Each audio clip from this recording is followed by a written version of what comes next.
Okay, hello Booze Bash. We're just setting up the draft right now. I hope we're using the draft website. Let's.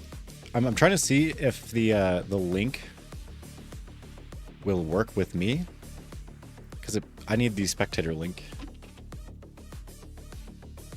So while we get that set up, it may be a little bit of time, but I do actually already have some clips of these teams,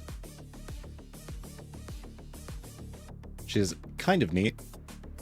I think this is from about 2 weeks ago. And if I remember right, the teams are pretty insane in terms of team play. I believe that last time, this was old Freljord. And it was also, what was the other team? Oh, Ishtal. Those teams are really good mechanically. And these two teams here are both really good with team play. So let's see how they're going to execute that. They may not know how to give me the spectator link, though. I think I might be able to just use the normal draft link, but I'm not sure.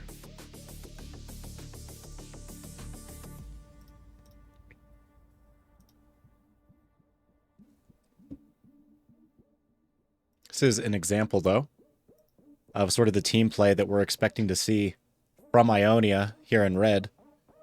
You know, they see an invade in their jungle and they come to collapse.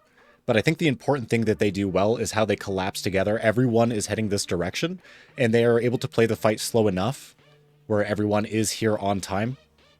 Now, they don't always execute this stuff perfectly, but what they're able to do really well, like here, is they're able to play tempo really well. So they don't lose the fight because they're all on the same page, and then they can re-engage together. And this kind of personality is also sort of on the same side as Shurima. Shurima kind of also having that same sort of team play ideal. And what they do is instead of playing team fights together, they play around the map really well together. So, sometimes their team fights are not as clean, but what they do really well is like this, where they're all collapsing with the portal, and they go in and they're able to, get this kill.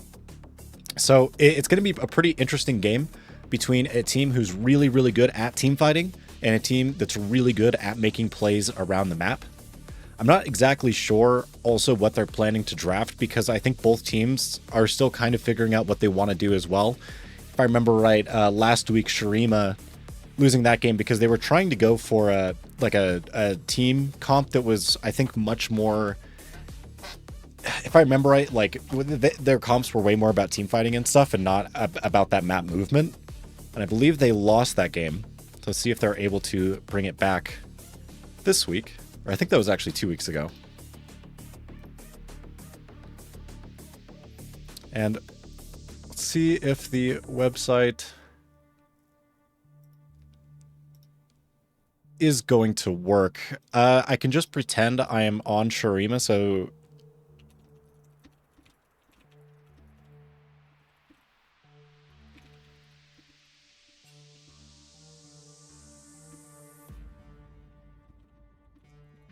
it may appear that I'm on Shurima. I don't know. We're unsure of how to get the actual spectator link, which may be a little bit of a problem, but honestly, hopefully it won't be that bad.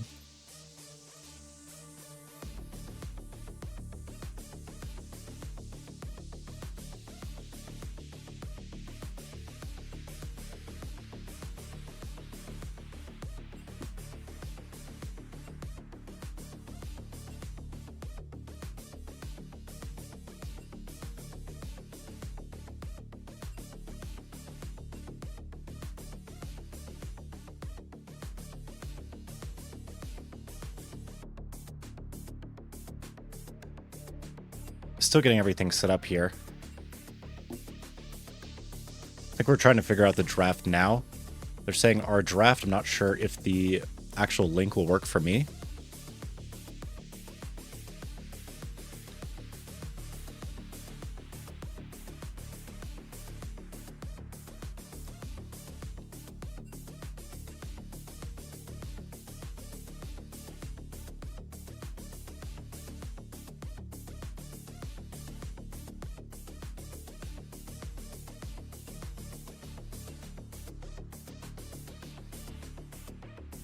It's like they may be linking Drafter now. I'm not exactly sure what's happening.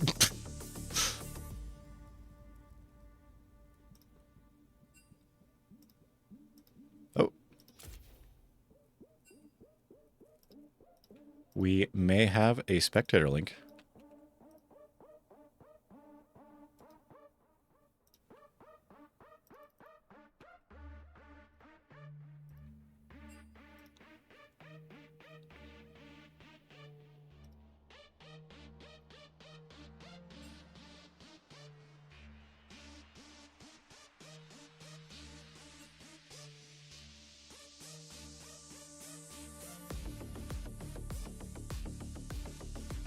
Oh, I have like the official... Oh, hold on. This is pretty cool. Kamo just sent me the actual whole thing.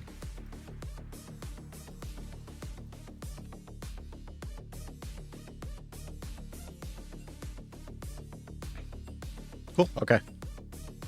Now we are into draft. Remember, Shurima making plays around the map pretty well, and Ionia able to team fight really well. So let's see what they're able to do. Yeah, I already got it.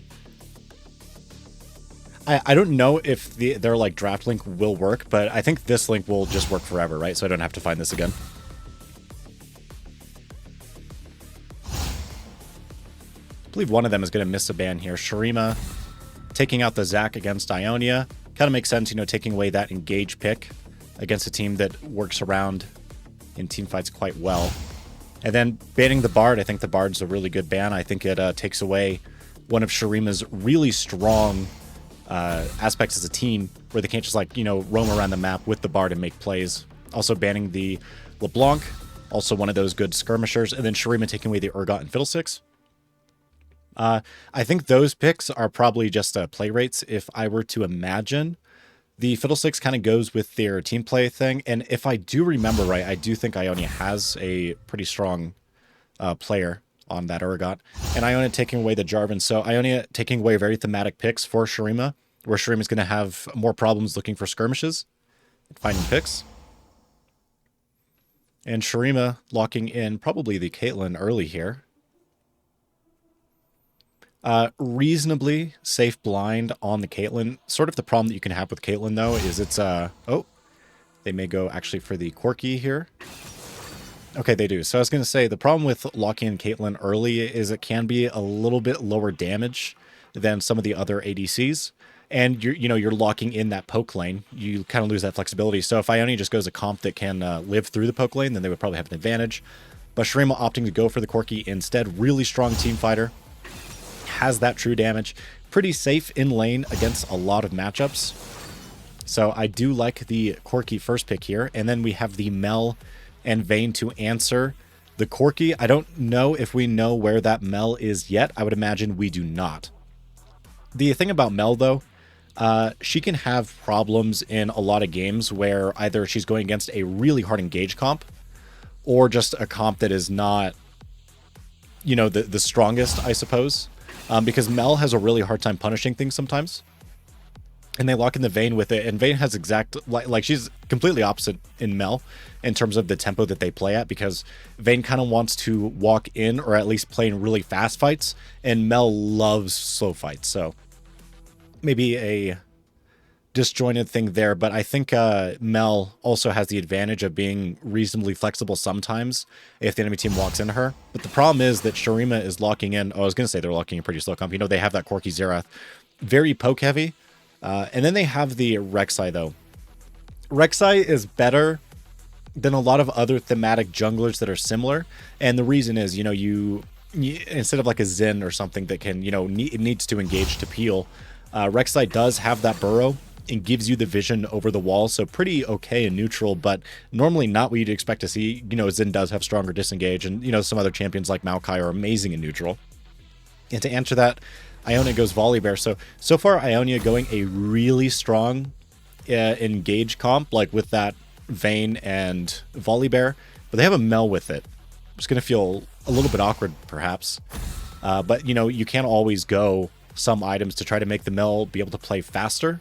But if that's a Mel support, she can try to get Vayne through lane, but the problem is Vayne is not even, like, that weak into lane compared to a lot of ADCs. She's actually pretty okay, especially after first back. So should be okay, but the Mel might feel out of place. And then Ionia banning the Rakan and Rel, you know, those two disengaged champions, which into Volibear would feel very unfun to play against. Although into the Mel, I think those two would struggle in lane, to be honest, if that is a Mel support. And then Shurima taking away the Lulu. I think they might be taking away the Lulu because they think it's going to be Vayne Lulu, which would kind of make sense. I think the issue that they could have, though, is that with that Lulu pick, it'd be really weak in lane, same kind of with Milio. And so I think they're just trying to make that lane in particular weaker. But it still leaves up the question, where is that Mel? Because honestly, if that's a Mel mid, which, you know, maybe Shrim is calling it with that Xerath, it could also be a Xerath mid instead of a Xerath support. Because Xerath is pretty good into Mel. But Mel is not a safe blind, and she is still relatively weak. She got buffed recently, but it likely won't be enough to just completely change the champion, make it blindable, you know, make it super strong. It's strong into certain matchups, but to be honest, it's one of those champions which is not super great to try to play into. Then Zilean locked in for Ionia, so that is a Mel mid. Shurima called it correctly.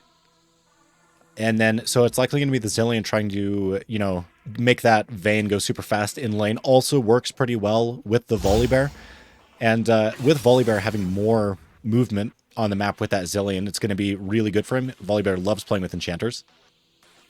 Although I do think Ionia's comp with that Mel is still a little bit disjointed, and Shurima with that Xerath is actually going to have a pretty strong winning lane mid here. And Shurima, though, so I think the idea here is that they are playing the Corki just to be with any comp, and they lock in the Xerath specifically as a counter pick, but Xerath is not like this team comp, you know, with that Rek'Sai, now Nautilus and Wukong, they cannot play neutral, so they won't be able to really slow the game down for that Xerath to look for plays.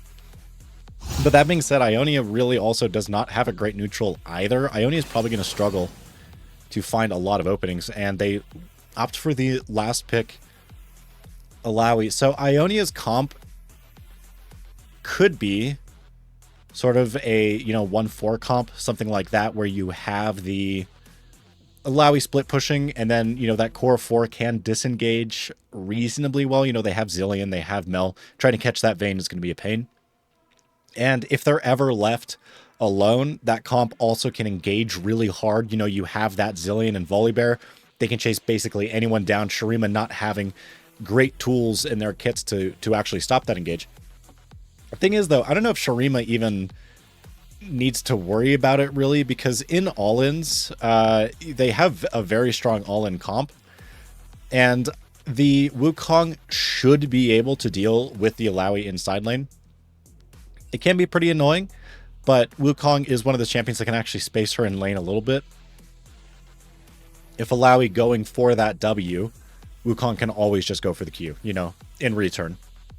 The sort of the thing with laning against Alawi, though, is you just need to avoid that E. It is a huge part of her damage, although it was recently nerfed really hard. So I see it.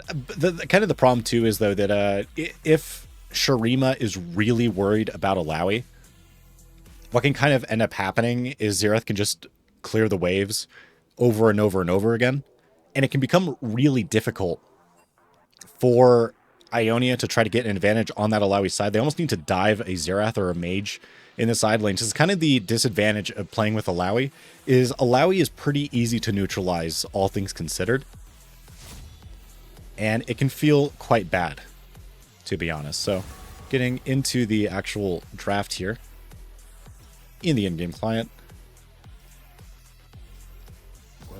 If my app would actually work, that would be really cool, though. Oh, there we go.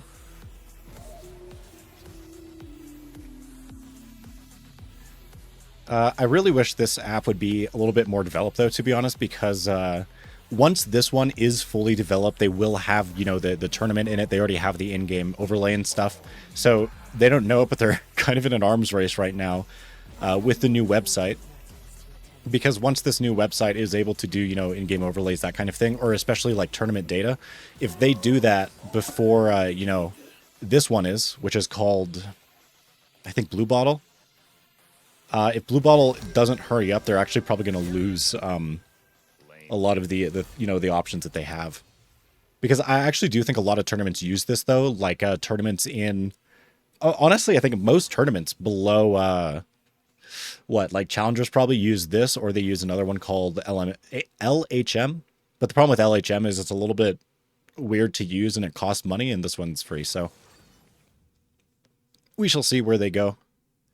Also, the problem with them is that you have to use the in-game draft, which is a real pain, because in online tournaments you actually don't unlock every champion, so you can't trade every champion. So you can't like switch the pick order also, because tournament draft locks you. So you actually really can't use tournament draft for the main draft most of the time, and that's a huge disadvantage of just the Riot client, to be honest. It feels pretty bad. I do think going in, though, I am expecting to see Shurima looking to make plays on the map. They have that Rek'Sai. They have that Nautilus. So I do like these picks. Oh, and the app actually did not decide that there was going to be a match. I need to add Shurima and Ionia here. So it appears that they really want to free DJ. I have a feeling that... I don't know who DJ is, because this is my first season casting, but I imagine DJ is one of the permaban players.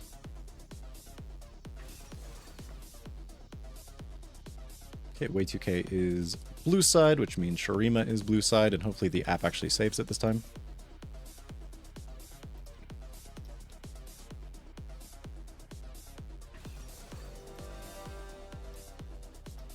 Are we up and running perhaps now? Kind of the other disadvantage of this website too is it's a little bit it can struggle sometimes. Blue Bottle is I think completely new. It's open source and it's funded by the European Union. I don't know why it would be. Maybe it's like the the money put into it from the government to try to make esports more popular, which is the thing that some are doing.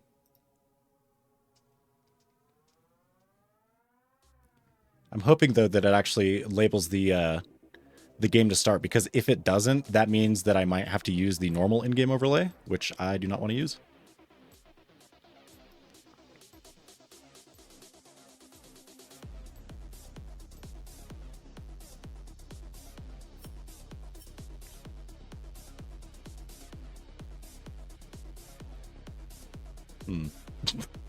Really does not want to make this work either.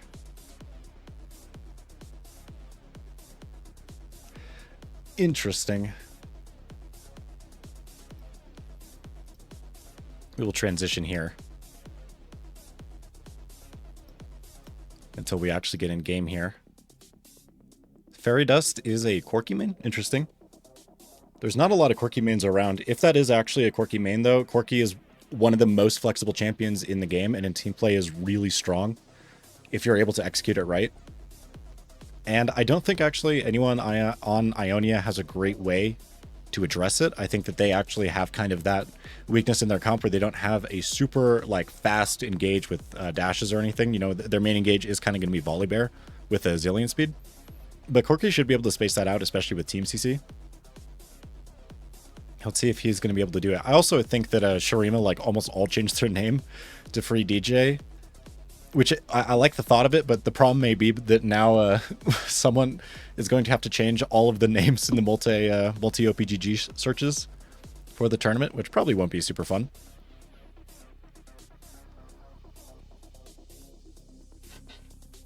Coughing Baby versus Hydrogen Bomb.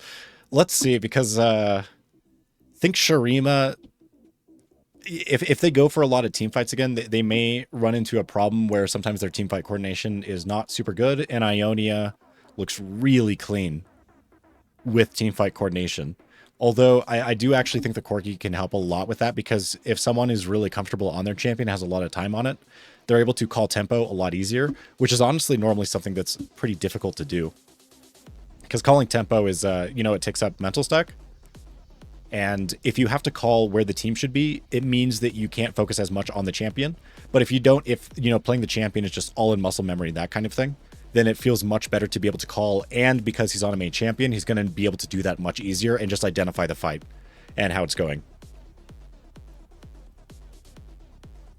Shurima, though, in replays like this, this is why watching Shurima is really fun. I like watching how they collapse on the map like this. It's really fun, to be honest, to watch a team have this kind of coordination, because, these kind of plays are honestly not super common.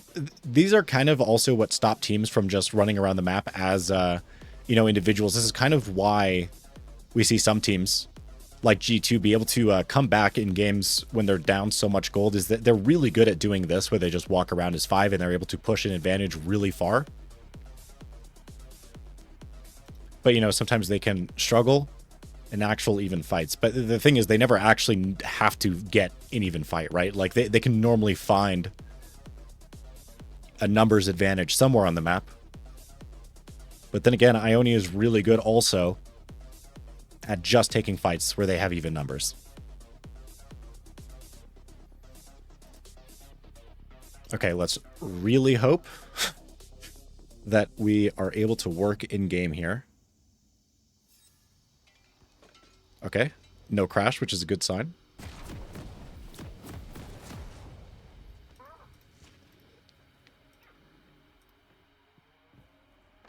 Beautiful, okay. We do appear to actually be up and running now.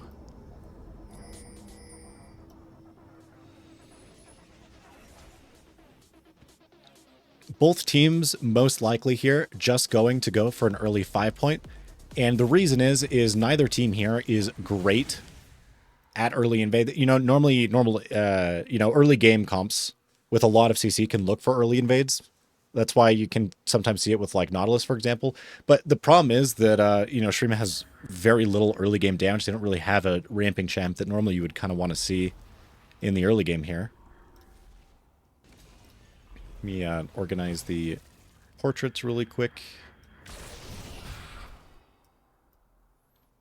Little scrap in the top lane, but won't really result in anything.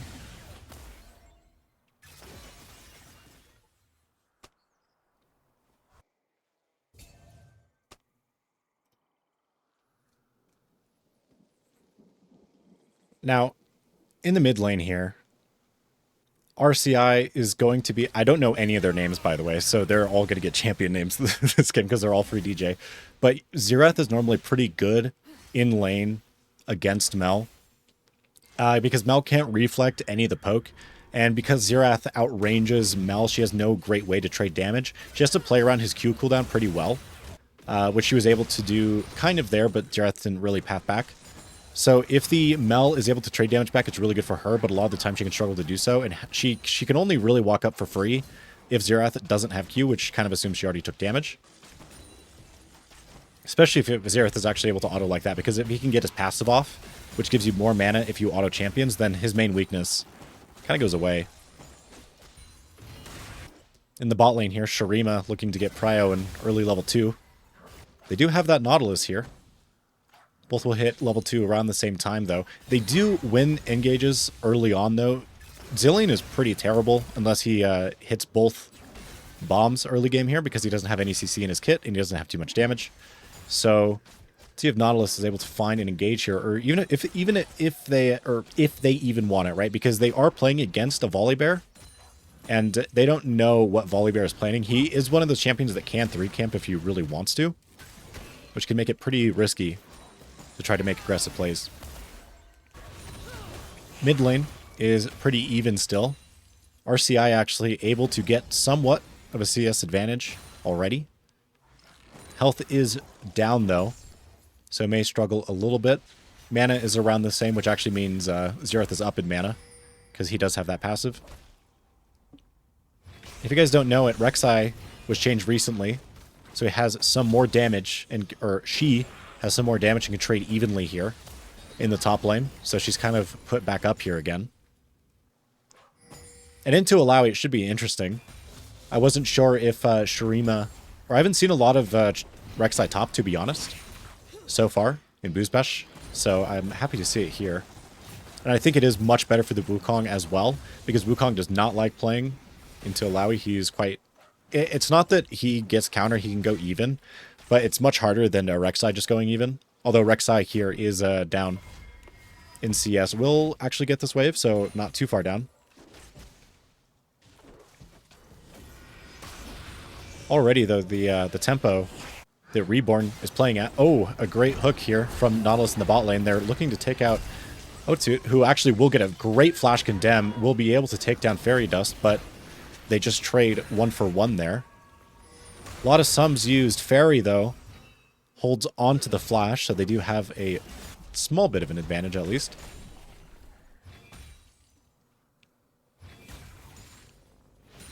Now, Reborn's tempo is pretty okay. He did double scuttle. The problem is that this first scuttle gives you about a quarter of the XP as any of the camps. So when you decide to do this and double scuttle into, you know, a clear again, you don't have the advantage of getting an item. So you can't clear quite as fast as some other champions here. But Wei2K does decide to get 2 ruby crystals, so it probably won't be clearing incredibly fast.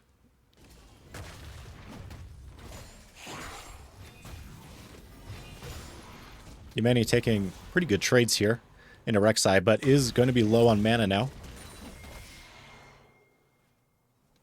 We'll probably have to play pretty slow and look for a recall soon. Rek'Sai is one of these lanes where if you fall behind, especially in a situation like this, you need to make sure you get back in lane quickly, because if you fall behind too far, Rek'Sai has pretty guaranteed engage, especially in lane, so you need to make sure that you're at least even. Yemeni, though, able to freeze the lane right there, which is actually a huge upside, because if the wave wasn't right there, Yemeni would be forced to probably walk up with the next wave and try to get it, or miss a few minions when the wave bounced back, so this feels a lot better.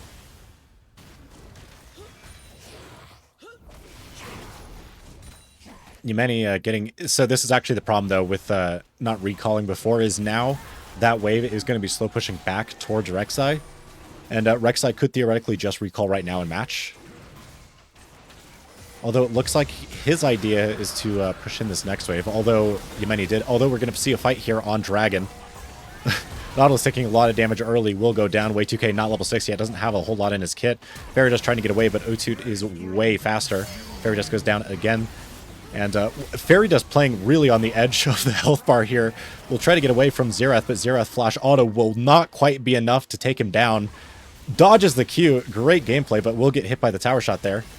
Reborn, oh, almost going down, but won't be able to. And then on the very end there, RCI lands that last Q and is able to take down Xerath.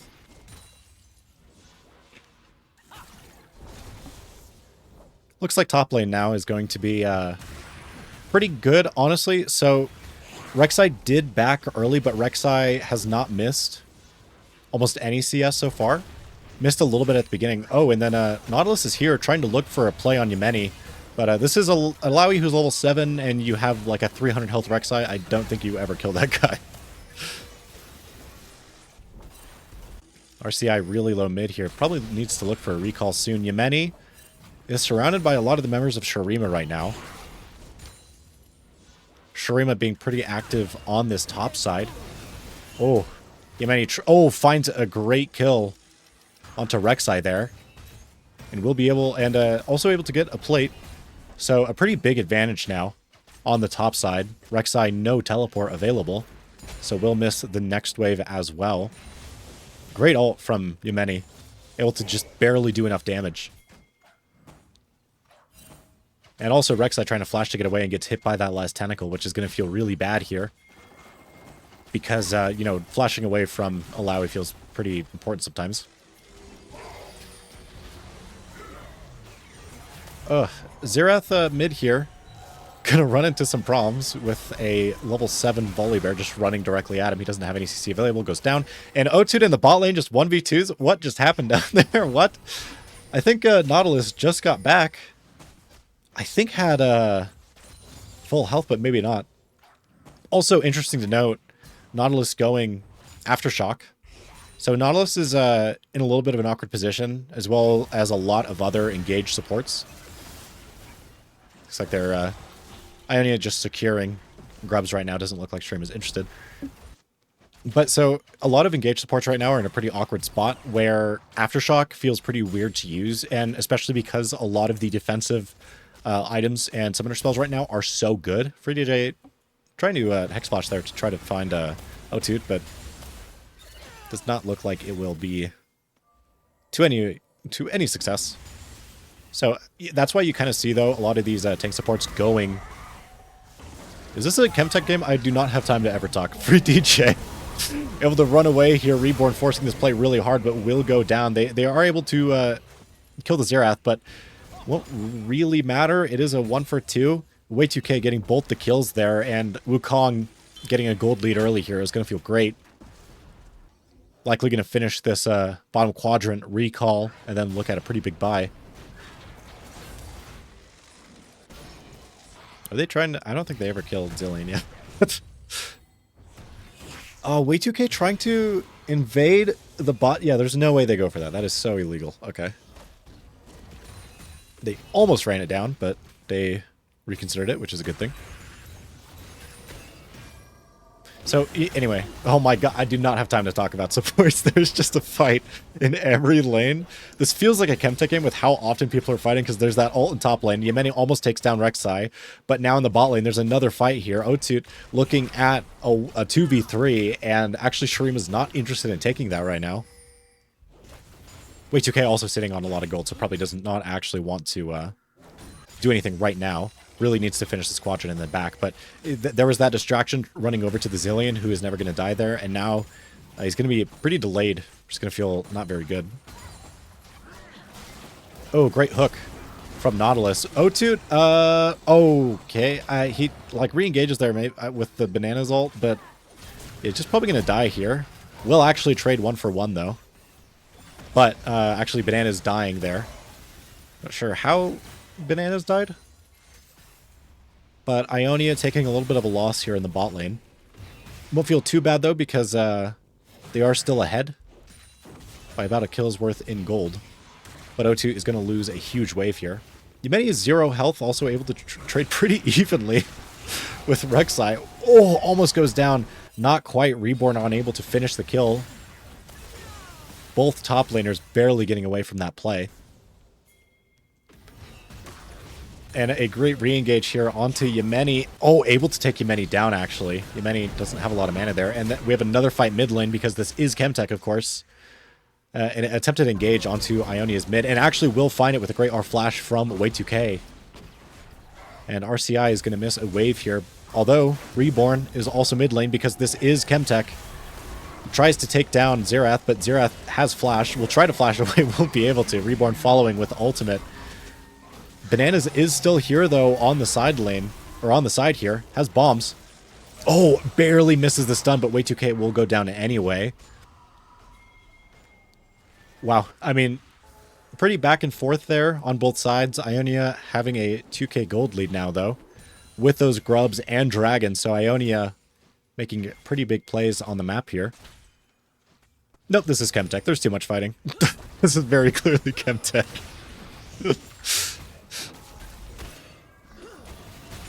I would believe it was Arcane.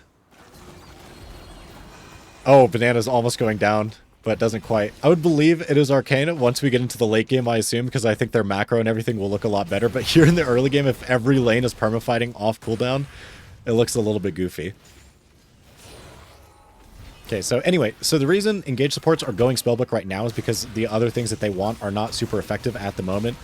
Engaging, you're not able to find too much, honestly, a lot of the time, and even if you do find a good engage, a lot of time your ADC will die. So honestly, instead of going Ignite a lot, you'll see a lot of the, you know, the highest rank engage supports on Nautilus, Leona, that kind of thing. They will actually end up going Spellbook and then Redemption Rush with heal in their kit instead of going Ignite. So that is kind of just the state of engage supports. And the problem is, Riot tried to nerf engage supports because they were so strong in pro. Oh, RCI getting ulted My Xerath here will go down. Otut will be engaged on. Bananas, no ultimate available, but Otut with a great turn, dodging everything, able to take down Fairy Dust. Oh, almost gets out. It is just 1-for-1, but being able to survive there is pretty good. Bananas should not go down here. Okay. Okay. Very good that Bananas live there. If Bananas also goes down, then they lose a lot of XP in the lane, and then Fairy Dust might actually be able to look for kind of a comeback in lane. Although, way 2K. Oh, goes for a re-engage. I don't... Was that a glitch or is that actually all? Because that looks like it ended really quickly. Yemeni trying to go for another heavy trade here. Although, honestly, top laner's going relatively even after the big advantage that Yemeni has gotten. Rek'Sai able to stay in this game. Kind of barely. Will take some heavy trades, but again, the wave state is pretty good. Oh, a great reflect here from RCI in the mid lane, though. Will almost instantly kill Xerath. And now Reborn looking to dive Rek'Sai, who really does not have a great way out of here. 1 health, trying to stay alive, but unable to get anything, and the first tower will go down here for Ionia. Not sure what they need for feats yet. They must have not got the kill feat, so maybe they're now looking for... They already have 3 neutrals. They didn't lose boots yet. Huh? Well, unless, like, they lost 3 kill, but neither team, it looks like, has boots, unless, like, this program doesn't actually have the updated boot icon, I guess, which would kind of make sense, but not really. A great engage here, though, from Ionia on the bot side. This is... they're taking a pretty strong 4-person advantage here, looking to chase down Shurima. Shurima able to get to their turret, but it will actually be enough.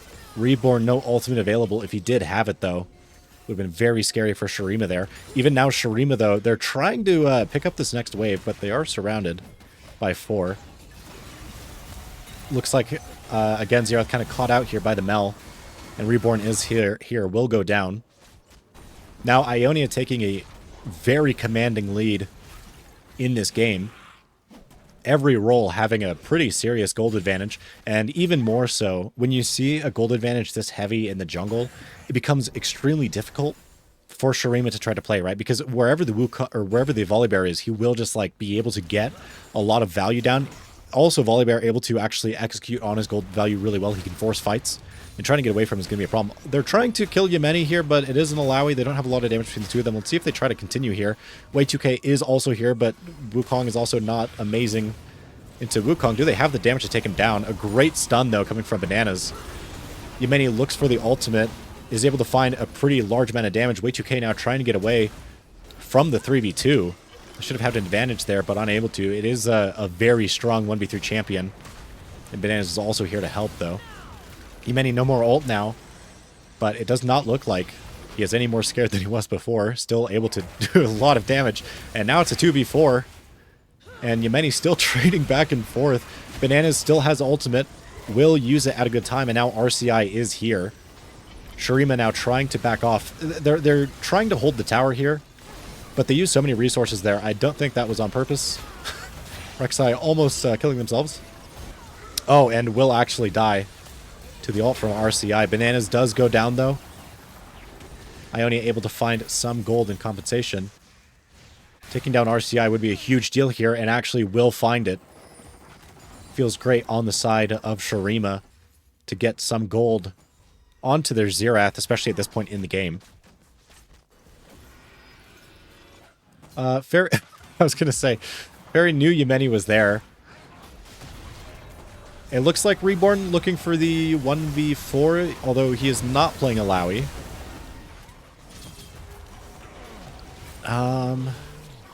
That was a decision. Looking like we may be in Chemtech again, going into the mid-game. It looked like Arcane for a little bit there, although Yemeni now taking the same 1v3, but his team will be here, able to take down Fairy. Bananas backing Yemeni up as well. RCI doing a lot of damage from the side here. Nautilus trying to walk away. Won't be able to get very far, though. Great stun from Bananas.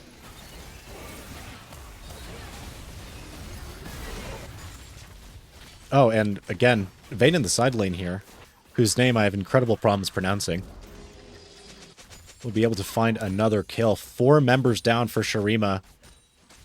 Infernal is up. The waves are pretty good for them. They can find a lot on the map here. Banana's finding a great stun onto Way2K, and Way2K will just go down. Unofficial ace for Ionia. Fairy Dust and Nautilus now trying to clear out the wave here, but Yemeni now is in the top, doing a lot of damage to this turret as well.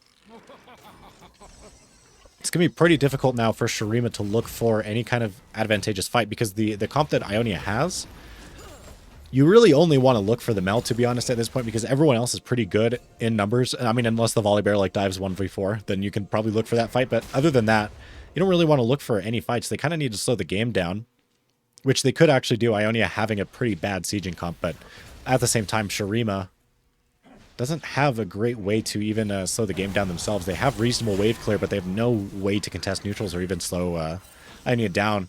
And Ionia now only 1 dragon away. Oh, toot toot. Is that real? Oh, I guess it is correct. Oh, okay, so I can just say O2, which I think is what a lot of people say. So I will say O2. Oh, toot toot, yep. Ionia now looking to kind of run away with the game. I don't know what Shurima is planning to do now, because, you know, when this next dragon spawns in 4 minutes. Way2K looking to get an objective shutdown here. Pretty good idea, I think, but they may just lose the entire game mid here, as Nautilus will go down. Shurima probably going to have to give a lot of the map here, as Fairy will also go down here in the mid lane. Although they're actually able to trade onto Bananas, who has ultimate, but maybe wasn't expecting that damage to come out. O2 now looking for a fight also on the side. Onto the Rex. Oh, and will barely get away. Really good attack move there. Now O2 trying to get away from Way2K, and Way2K is really quick. Oh, tries to flash to get away, but won't find any success there. Goes down. Now, actually, Shurima finding a lot of gold here in these last few plays, which will feel pretty good for them. Now they're trying to take down Yemeni. Yemeni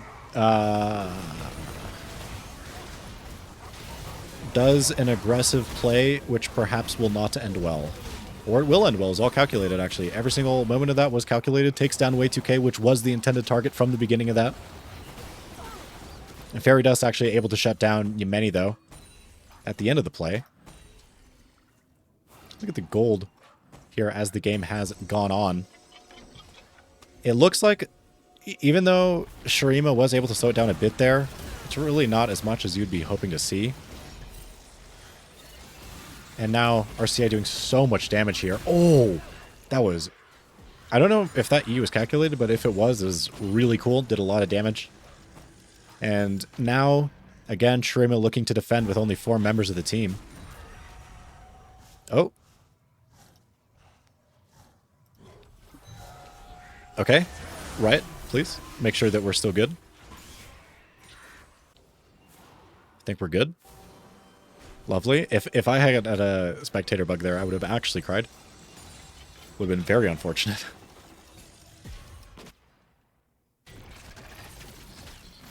O2 soloing Otacon. I mean, Shurima able to get shutdowns, but oddly enough, it really doesn't look like it has made the game any better. You'd normally expect it to look at least a little bit more on the upside here, but it's really not looking any different than it was 5 minutes ago. Ionia able to push their lead pretty commandingly here, even with the bounties they're dropping. O2 finds a great condemn onto Rek'Sai, and again, Shurima is going to have to look to defend 4v5, except this time, Ionia has all 5 members on the map and will look to siege bot here. Way2K is splitting on the Wukong here. His team will get engaged on in the bot side, though. Reborn looking for a kill onto Fairy. Fairy taking no damage almost on the front side, but tries to turn around to take down Bananas again, but won't find the kill this time. Now looks like Shurima is trying to make their last defense here. Banana's able to survive the Azirath ult, at least for now. Oh, and O2 goes down. And the ult popped from Bananas. Ionia may not actually be able to end here. Their tempo has been kind of slowed down. They lost a member and Zillion no ult, although Reborn looking for a kill there, but it won't result in too much. Way 2k though going down, same as Rek'Sai. And Shurima may be holding successfully here. They don't actually even get this turret RCI, and Bananas having to run away. Bananas barely getting away from Nautilus there. I think Nautilus may have used Hook to clear the way, but I'm unsure. This feels pretty risky for them to fight. Yeah, I don't know. Ionia kind of not resetting cleanly with the team, and now both of them will be down. Bananas and RCI won't be able to contest their own soul. And on the side of Shurima, they're able to now try to go for this, and they should be able to get it. Ionia only having 3 members available for this. Reborn will also be really late. O2 just looking to 1v4 though, 1v5. Will get knocked up. Tries to turn on Fairy, will not quite find the kill. And now, Yemeni trying to be the next one up. They go for the 2v5. Oh, but Soul secured actually for Ionia. It did kind of work out in the end, sort of. Although they, again, will both go down here. So, really weird series of events there. Oh, and now Banana's looking for the 1v4 this time. Ionia playing so aggressively here. They're, I think, extending the game quite a bit. I think if they just played more level-headed, they'd be fine. Way2k trying to get away now from Bananas and RCI, who will chase him down. Way2k unable to get away. So I think overall feels pretty good for Shurima. Even though they lost Soul, they were never expecting to actually get Soul anyway. I don't think they should have ever expected to get it, but because of that fight, should see a reasonable gold swing. Although, again, it's just not as much as you would imagine it be. It was only a 4k gold swing there, and on the back end, Ionia able to get some of that gold back, actually. So, I think 4k is probably worth Dragon, depending where that money is. But the problem is, I just don't see how they can look to come back. Fairy Dust now actually 1k gold ahead of O2. So at least they have a bit of an advantage there, but you know, at this point in the game, you have no super reliable way to CC the Vayne except for the Nautilus R. And if you're not playing around that specifically, she's going to be really difficult to take down. Now, Ionia with that Baron. They may try to end the game now. They have... Oh, Banana's flashing really aggressively. Xerath having to flash away. Way2k defending him. Probably a pretty good idea there. Now, Shurima trying to do this last hold now. They're trying to do it for DJ. See if they will find any success for DJ. They may not. Now, Reborn. Kind of hovering around here. They're looking to fight again. They're still not full build, though, so now they're still not at full strength. The game is only 27 minutes, even if it feels like a 40-minute game. Reborn looking all over the map at this point for advantages. Way2k finding the pick, though, onto Reborn as he goes for that. And now they're going to try to engage on Yemeni, but this is an Alawi. He is ignited, though. Won't be able to heal quite as much as he wants to. Has to flash out. Now, O2 actually flash engaged on will almost immediately be popped, being a little bit too aggressive there on the side. And now, Shurima looking to chase down the rest of Ionia. Rek'Sai maybe being a little bit too ambitious here. His team is just clearing the base, and now Ionia will just walk back into the base. But again, I don't think they actually win the 3v4. They're all quite low. This is, someone verified this is Arcane again. I'm not entirely sure. It feels like, I think that Ionia, if they didn't take so many fights where they don't have numbers, I think they'd be doing okay. But that is what Shurima is good at. They're good at you know, looking at when they have a numbers advantage. But I think coming back in this game is just so difficult because Ionia does have so many turrets at this point. And Ionia able to get just such a massive lead early on that I just don't really see how Shurima is going to be able to come back here.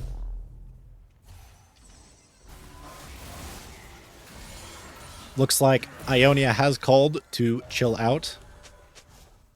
And they're looking to group now. And perhaps maybe even end. They will be able to get 3 inhibs here if they want it. Fighting in even numbers for Shurima is still off the table, especially with that Infernal Soul. Looks like they're going for 5 bot maybe to try to go for this. They're trying to find Yemeni, but Yemeni's whole team is here. And Ionia now flexing their huge lead, able to just walk directly into Shurima. Shurima barely able to trade any damage back. Nautilus looking for some damage onto Yemeni. Shurima's going to have to put up a great defense here because the advantages that Ionia have are huge. They still have this Baron ticking. Reborn looking to take down the turret. Way2K trying to trade for backline here, but will just immediately get popped. And it looks like Shurima's going to try to run back to spawn here, but even spawn may not be safe. Oh, O2 almost going down to the Nexus. Or to the Fountain. But it looks like it will be a win here for Ionia. Honestly, pretty thematic win, all things considered, for Ionia. Able to take those really strong fights. How am I still in the client, by the way? I am... What just happened? Ionia able to take those really strong fights, but their laning there looked very good as well. They did not look like they had any problems there early in the game and able to push that lead, especially when they were even in fights. The problem that they were having, though, is they just weren't always even in fights. And, you know, once they locked back in, they were able to secure the game pretty quickly. See if they are going to get back into the draft soon here. I believe this should be the same link.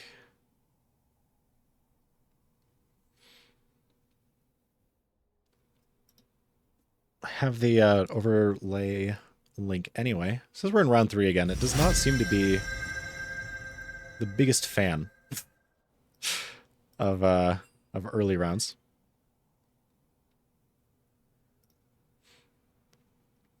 Now, can I change the scene OBS? That would be kind of neat.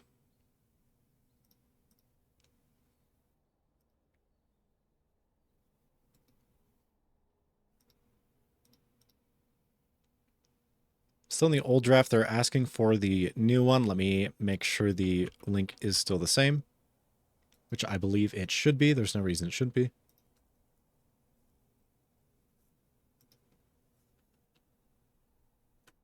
Oh, this is actually different. Hold on.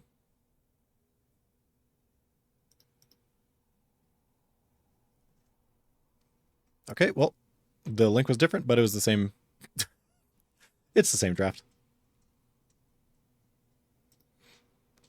So in that game, looked like Ionia able to find a lot of really good fights for them and able to push their advantage. But, you know, at the end of the game, there was a little bit sketchy. They died quite a bit there looking for really uneven fights in, you know, sort of 1v4, 1v3 situations.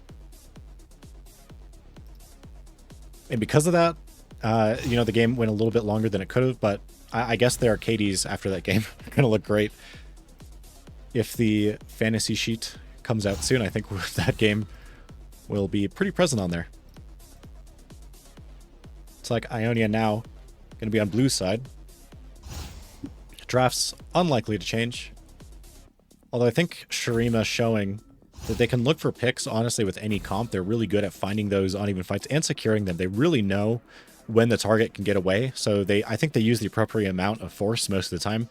They use the amount of, you know, flashes and ults to lock down those kills and then can push that advantage sometimes, but they need to make sure their early game is at least good enough to get there, which I think last game, actually, their early game wasn't that bad. The big problem they had was those early fights, like 3v3, 4v4, and that's what Ionia is really good at.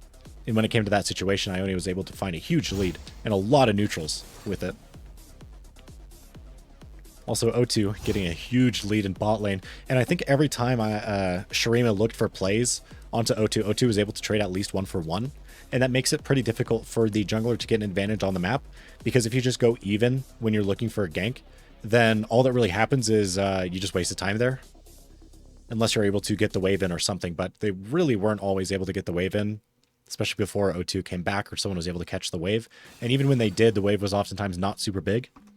So O2's wave states were pretty reasonable. Ionia looking to first pick this Zac. So bans were actually different. I believe Shurima.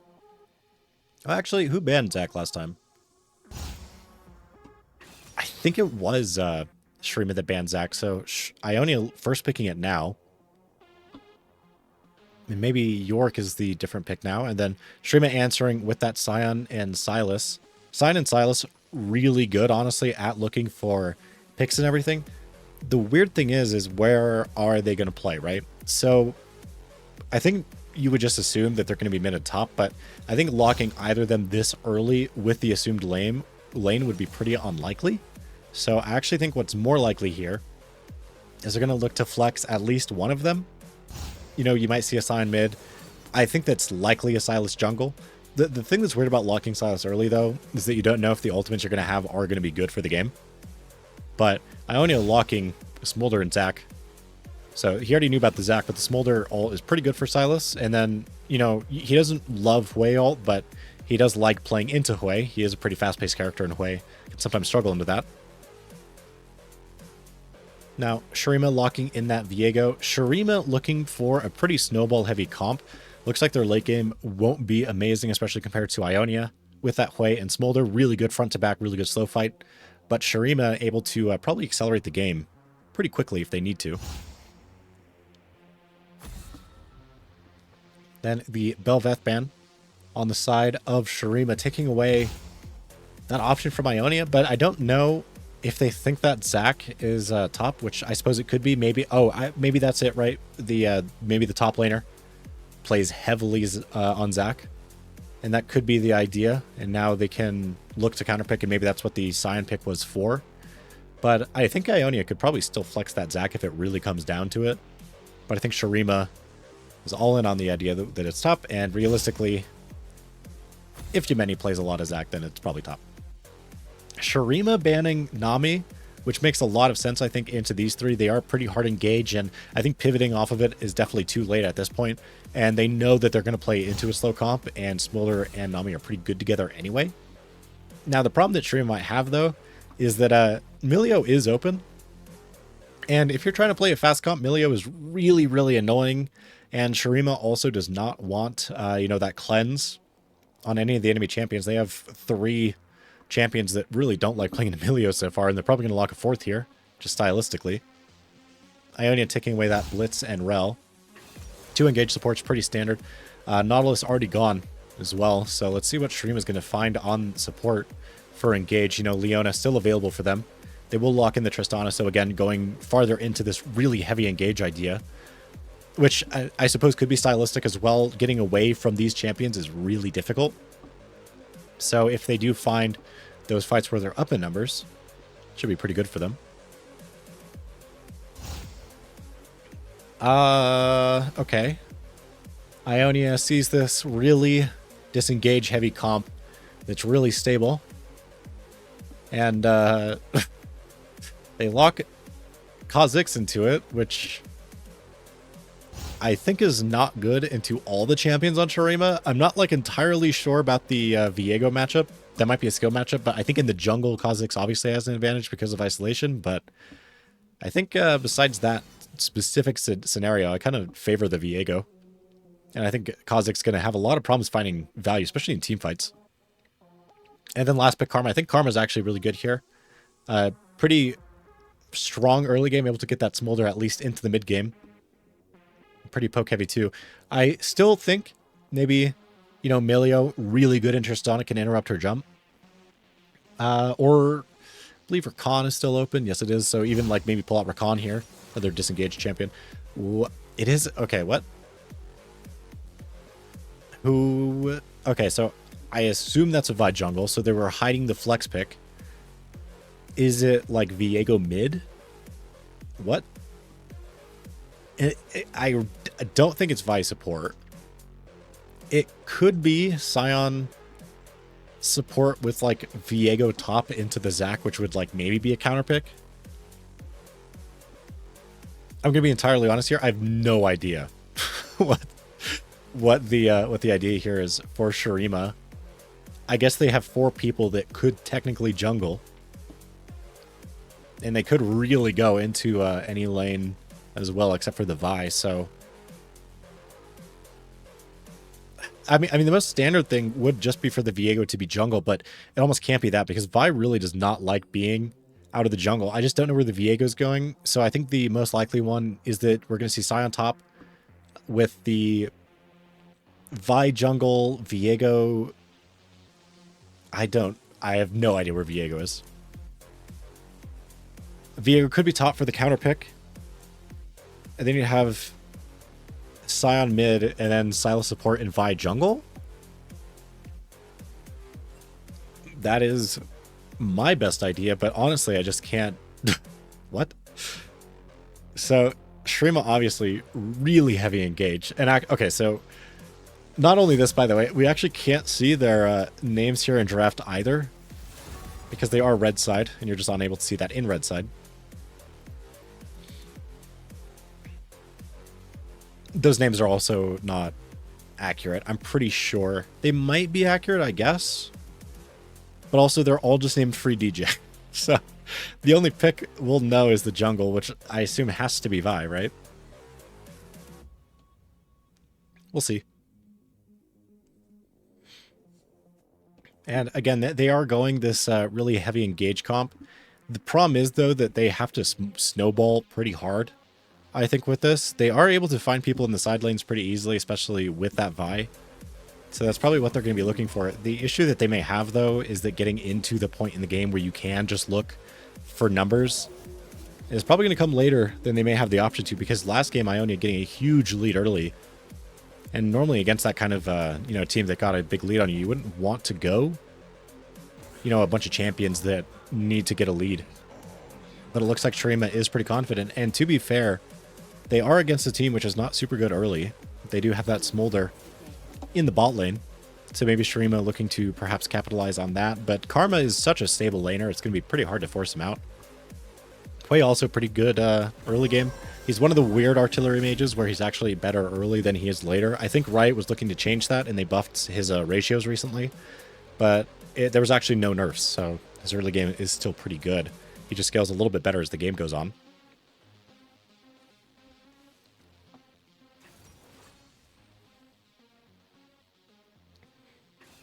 Okay, yeah, so it is a Zac top for sure, which is not surprising. Okay, so Scion top and Vi jungle. So must be Viego mid and Sylas support. But Viego mid sounds so bad. Oh, I guess they're not in order, right? Assuming they're not in order, it doesn't actually matter what order they pick, but the order they picked so far is Sylas mid. And I would assume that would be impossible, so I'm still guessing the Viego's mid, but Viego mid sounds so terrible to Hwei. Hwei able to get prio for basically the whole game there under very little threat from a champion like Viego, who, if any CC is used on him, on his initial engage, he's not able to trade back super well, is really good in 2v2s and 3v3s in the jungle, so maybe that's the idea. You do have that Vi pick there, and he's pretty good at playing quickly with that kind of thing. But I still would be... I would still be a bit confused, to be honest.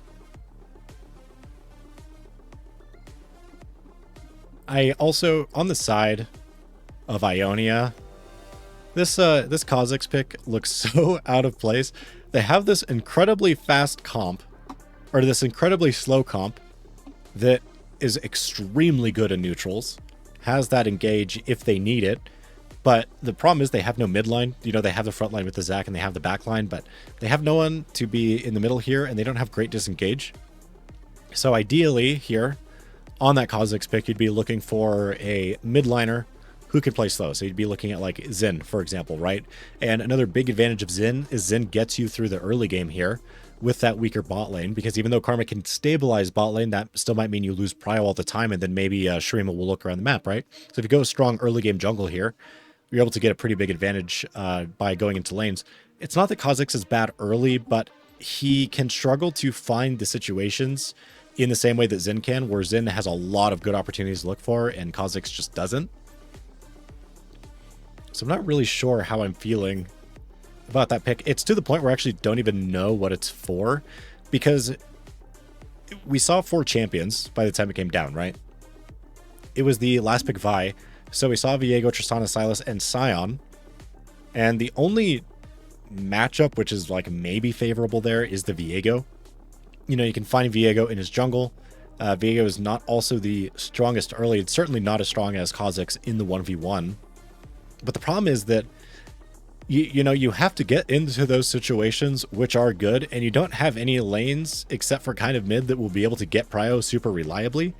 And that is just assuming the Viego was jungle, which he thought it was. But now with that last pick Vi, who's your main target? Just the Viego? Like, killing Tristana is so impossible.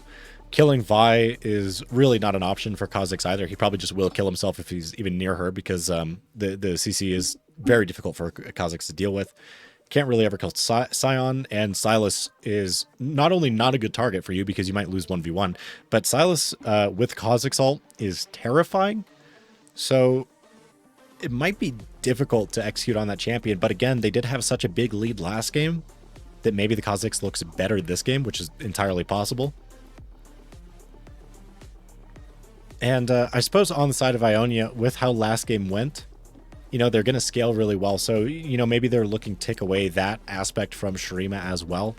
Ionia getting that huge lead early, and because Ionia has a good team fighting comp, they won't have huge gaps in their game if they're able to play lane and early fights as well as they did last game. The problem is they don't have the same kind of comp that they had last game.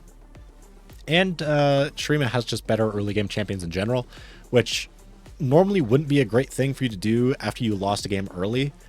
But after you see that Kha'Zix pick, all of a sudden the comp makes a lot more sense, because you have the super heavy, like, engage comp that loves, you know, deathballing. They can all be together. They can all just engage together. They don't have to overthink any fights.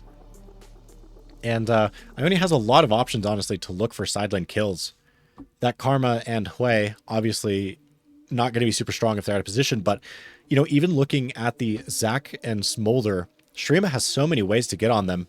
And I think specifically for Smolder, when you're against Vi, you're really, really scared to ever do anything, because you can't really outplay Vi in the same way that you can other junglers. So I'm not actually exactly sure what the plan is. And I think that this Vi could actually get Shurima past the early game. And if Shurima is ahead early, I think that they're really good at closing out games and taking fights where they have an advantage. And if Ionia is not able to slow that down, they're not going to be able to maybe hold on for long enough to take good fights.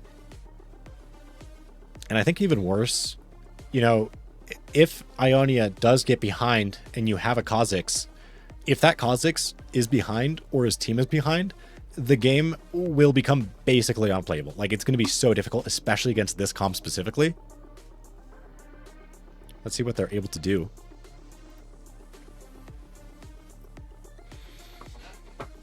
We'll need to make sure I reorganize the scoreboard here.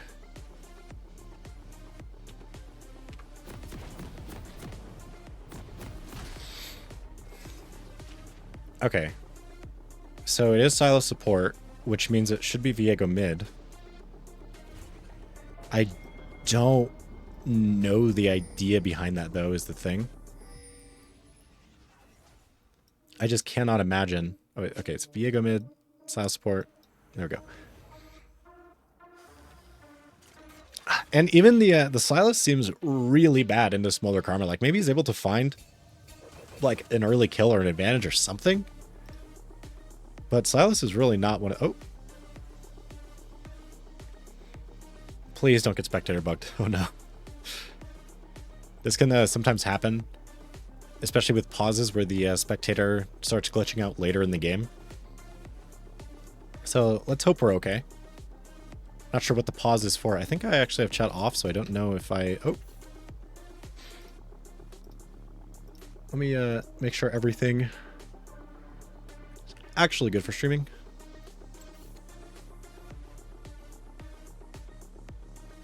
Oh, I cannot turn chat on. And I don't, because I have team only on. Or not a team only, I have a chat off entirely in game, so maybe I can see it. Oh, I can't see it here, cool.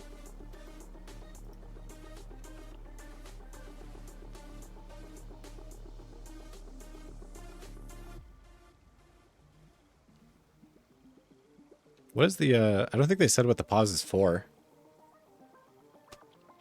Oh, here we go.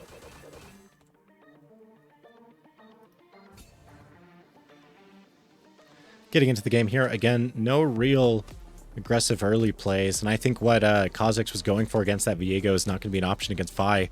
Maybe early, because Vi is atrocious in 1v1s early. Oh. This would be a horrible time for it to pause, because Vi does lose 1v1 level 1.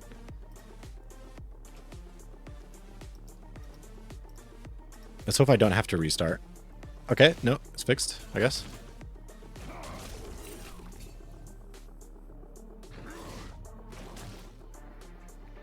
Bit of scrap in the top lane, but I imagine this is just going to be a even lane for almost all the game. I cannot imagine Yemeni is going to be able to get a massive advantage against Sion top. It's a pretty annoying lane to try to win really hard. Maybe he could try to build like Leandries or something, but his team really wants him to be tanky. He is the only front line, really. Oh, and already looking for an engage here in the bot lane for Shurima, and they do actually get Banana's Flash super early in the game. What? Wow, Viego did not even go Doran Shield. And I don't think he has second win either. That guy is courageous. Actually, and Yemeni getting a pretty big health advantage early here in the top lane. Oh.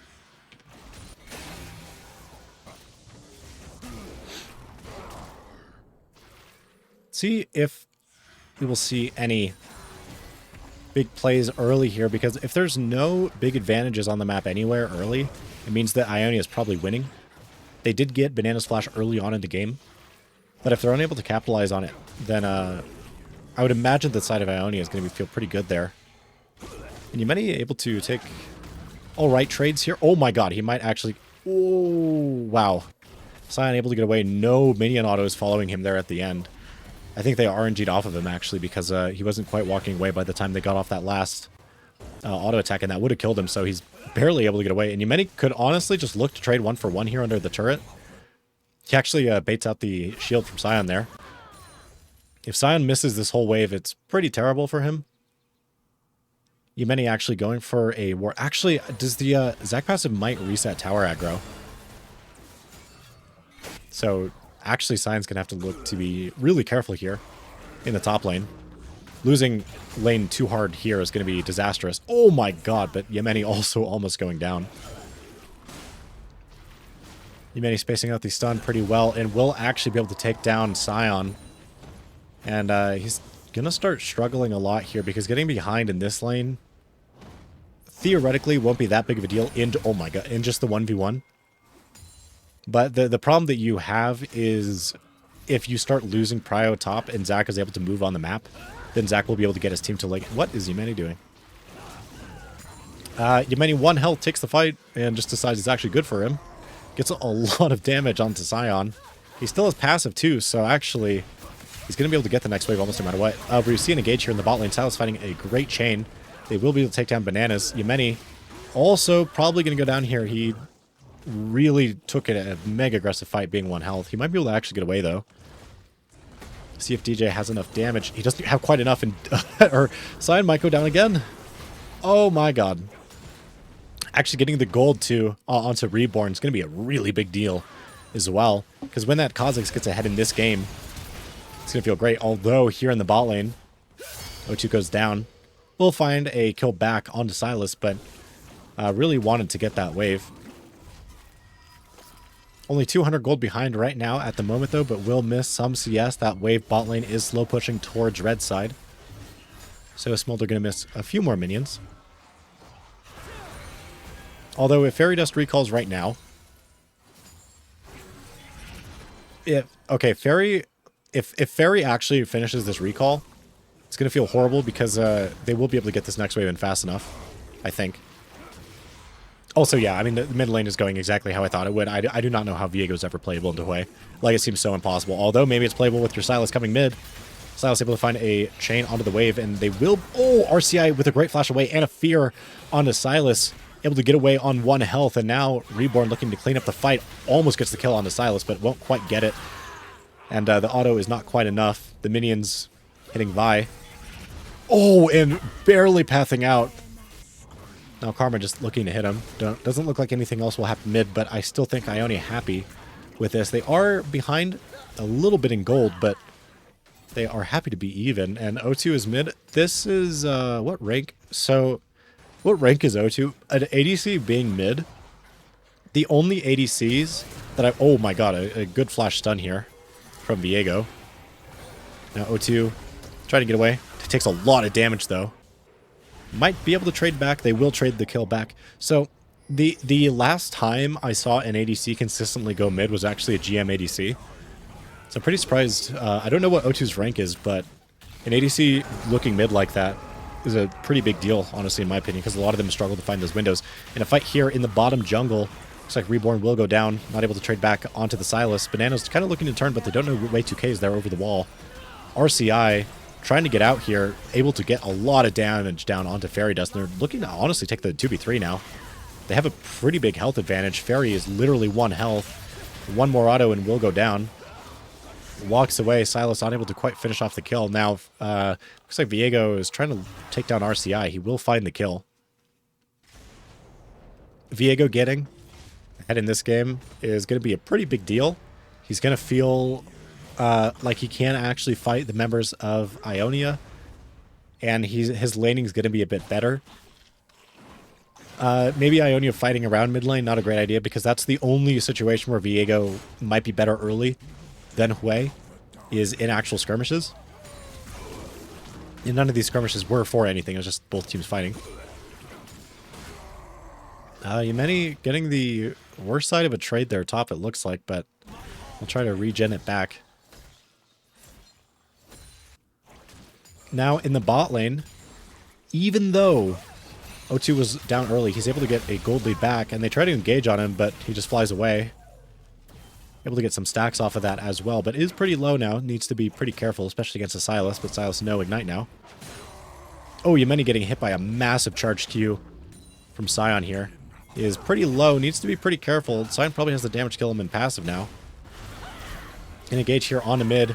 RCI trying to get away, no flash available. Does get huge CC down. Oh, and actually will be able to kill Viego on the backside there, but Yemeni doesn't have passive actually anyway, so quite aggressive in those trades. I don't know. So neither jungle looks like they're quite interested in neutrals at this time. And it looks like Reborn is going to try to invade the bot jungle here. I think Sway2K may come down here, but Way2K going up towards the grubs now. I think Reborn happy to take this trade, to be honest. They will lose grubs, but he shouldn't have grubs anyway, especially after Yemeni goes down. And he sees Sylas here. Sylas will just engage on him. Reborn getting pretty low early on. Viego looking to finish off the kill, but Karma is here. Oh, and Viego dedicating a lot pretty early on into the fight to try to finish off the Kha'Zix, but Khan just walking away. O2 is also here now. They do a huge amount of damage on the front side here, but it won't quite be enough. Viego able to get that reset. I don't know. Ionia really needs to not fight around Viego. And looks like Reborn also will go down. They had the option to not fight that. I think it's pretty important for them to identify that, hey guys, Viego's not. Did Viego just comes off? He might have just killed himself. Nope, he's fine.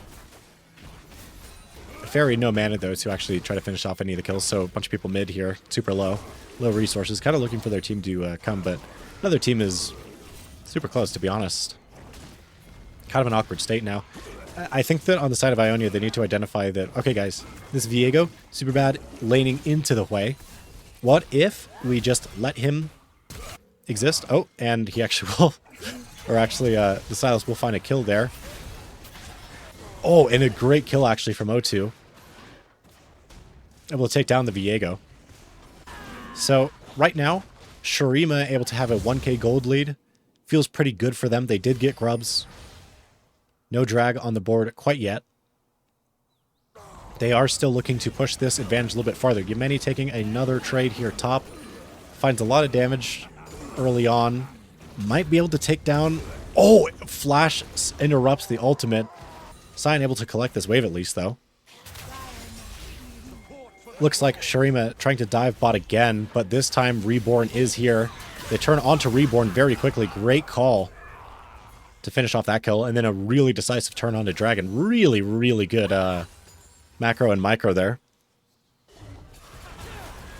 And engage here onto RCI mid. But RCI is fine. That is kind of how the interaction should go as well. It's really, really not favored for the Viego. So I think that as long as they're not fighting around the Viego, the Hui is going to get a massive advantage, but they just keep fighting on him. And even though Viego is down about 24 CS, 22 CS, he's actually able to be up a little bit in gold. Which he really needs in this game too. If he falls behind in gold against the team of Ionia, it's going to feel really bad if he's unable to actually get resets. But luckily for him, his team has a lot of ways to get that initial kill for him.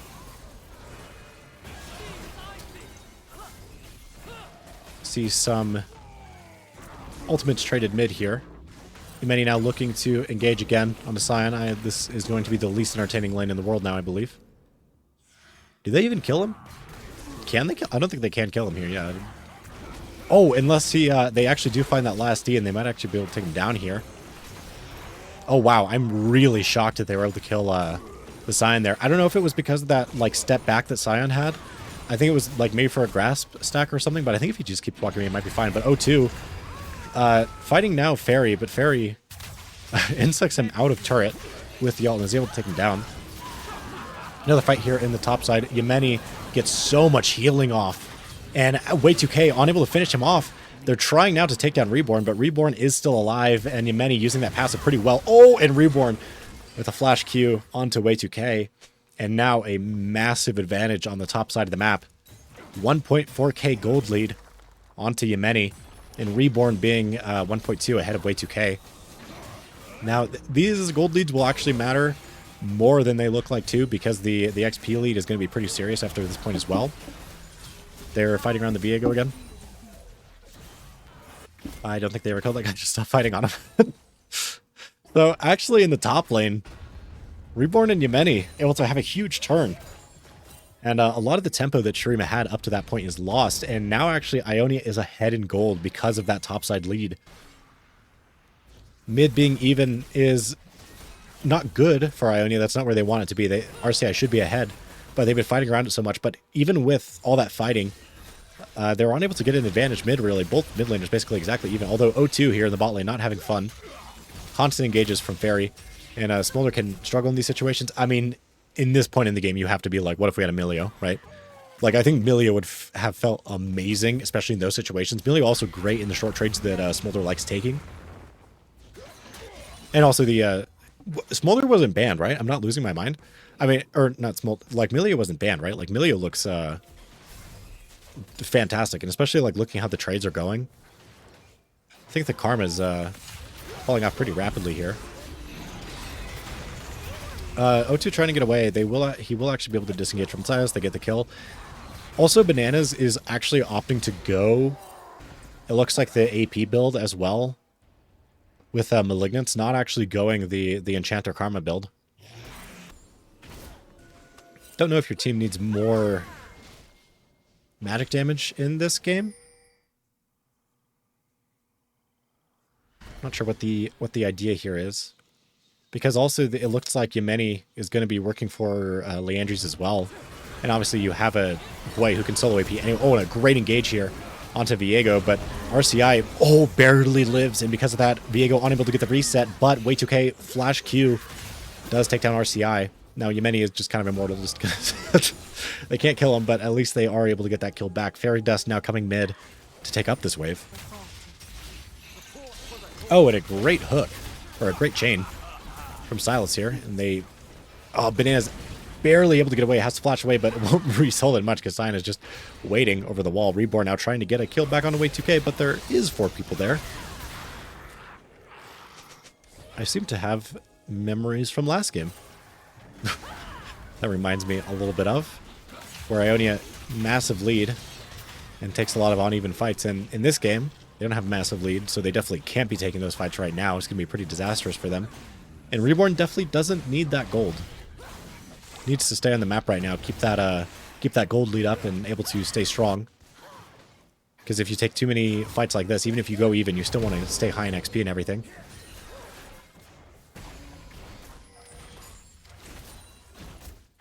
Looks like feats was just completed for Shurima too. So Shurima feeling pretty good in this game, honestly. They need to be able to push this early lead a little bit more. I don't know if, again, like this, I don't think either of them should die here. Although Yemeni looking to re-engage with that, he is really low. Tries to turn the fight. Has a lot of healing, and Sion no anti-heal here. Both teams now setting up for Dragon. Oh, if Yemeni finds the kill, actually, okay. Oh, and the exact same play again, flash, and stops the ultimate. Oh, but does Yemeni? Oh, Yemeni able to path away here. Now both teams posturing over Dragon, and because Yemeni won that fight top, he could just take the turret, or he could teleport down. Has a lot of options here. Ionia forced off the Dragon. They actually are just kind of looking to take mid, which I think is probably a good idea. Although, W2K looking to actually start the fight here. Massive fight starting, but a huge Smolder ult. They are able to take down RCI at the beginning, but they are all low now. Remember, RCI still has, or Yemeni still has teleport. Will be in base now. And no teleport to match from the Scion, so... Shurima might be too low to honestly secure the Dragon, and it's going to be a teleport in here from Yemeni. Oh, and actually, Viego CC'd down here. CC'd again and will die, so that will be just another Dragon and another kill for the side of Ionia. And all of a sudden, all of Shurima's tempo that they had going there for a while is just gone. Reborn looking for another kill. Oh, and finds it, I guess. He got the kill. I think that feels like not that bad. You know, there's no neutral up. There's nothing to do on the map really right now. You already have the numbers advantage, so I guess trading one front is okay. But again, jungler being active feels pretty good, and maybe W2K now can get the tempo back. Does not have ultimate available, though, so will be very difficult to look for, honestly, anybody. RCI playing a mage versus a tank, which is very fun. Really enjoyable. Yep. This is kind of what I expected in the the long lane, though. Hui really needs Leandries, or should not be fighting almost at all. He keeps turning back into him, although here's a fight bot lane. Yemeni able to do so much damage here into Viego, and Viego stylistically should be able to kill tanks, but unable to kill Yemeni there. Yemeni really fed. Oh, and if Sion dies here, he won't. If Sion does end up dying here, though, in the side lane, it's a really big deal to lose both side lanes at this timer. Banana's just going down mid really quickly. And actually, Fairy is going to shred these turrets. Vi and Silas actually great at taking turrets as well, so... Let's see if they're actually able to do anything here on the side of Ionia. The middle of the map is just going to melt so quickly here. Reborn not even answering yet. Hasn't walked down. I don't know what that was. I think... Okay. Silas has Tokyo'd his last drift, I guess. I don't know what the idea there was. W2K trying to peel Reborn away from Fairy, but Reborn still kind of looking for the finish here. Fairy ults him, able to create a little bit of space, but here's Viego from over the wall. Does finish the kill onto Kha'Zix, and now they're going to chase down Ionia down mid. Yemeni trying to get away, but will be popped into passive. Huge Mantra Shield, though, coming out of Bananas. Now they look to turn the fight. Yemeni barely able to hold on here. Great shields coming out of Bananas. And now O2 trying to finish off the Vi here on the side as they slowly take down the Scion. And I think Shurima losing this fight feels horrible because this is a fight I think you should have won from the outside. And losing the tempo here is not only kind of a big deal, but like slowing down this much at a point in the game where your team needs to be ahead is going to feel horrible. And now they probably will lose Otacon or at least control over that side of the map.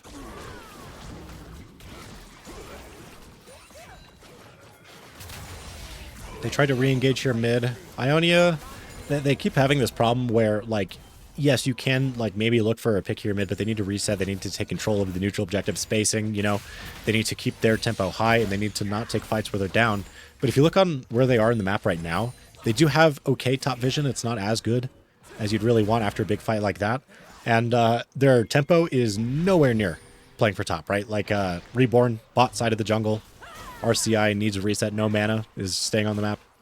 And everyone deploying bot side here for the Dragon 130. So honestly, that fight, even though it should have been really bad for Shurima, it's not nearly as bad as it could have been. And Shurima able to hold on for at least a little bit longer here. They will try to take down Fairy, but Fairy just jumps away. Yemeni can't stop the buffer, but looks like Sylas may go down. Trying to save, although Yemeni, another re-engage here, does a lot of damage and is actually able to take down Fairy. So Ionia, because they're able to find these kills, now that maybe they can look for an advantage on the map again. Looks like they're going to push for the mid turret. Looking to secure tier 2 here, and will actually teleport to the top side. So Viego unable to get this turret.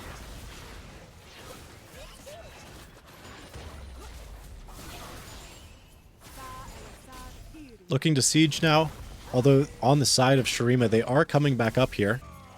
Yemeni not here.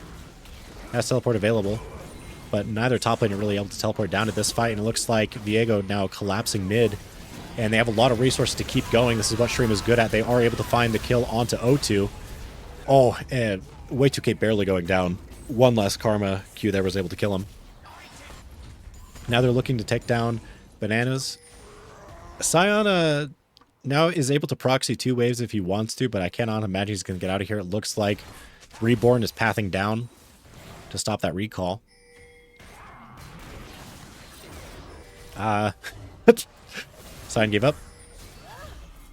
And it does not look like Bananas will be able to get out of this one. Bananas also going down. Shurima looking for more of these picks. Yemeni here, though, actually. Trying to save Bananas. Won't be able to quite find it.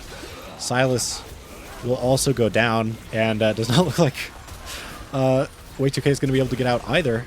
Or, I mean, Viego is going to be able to get out either. Now, Fairy Dust actually able to get the shutdown there onto Yemeni, which may be a big deal.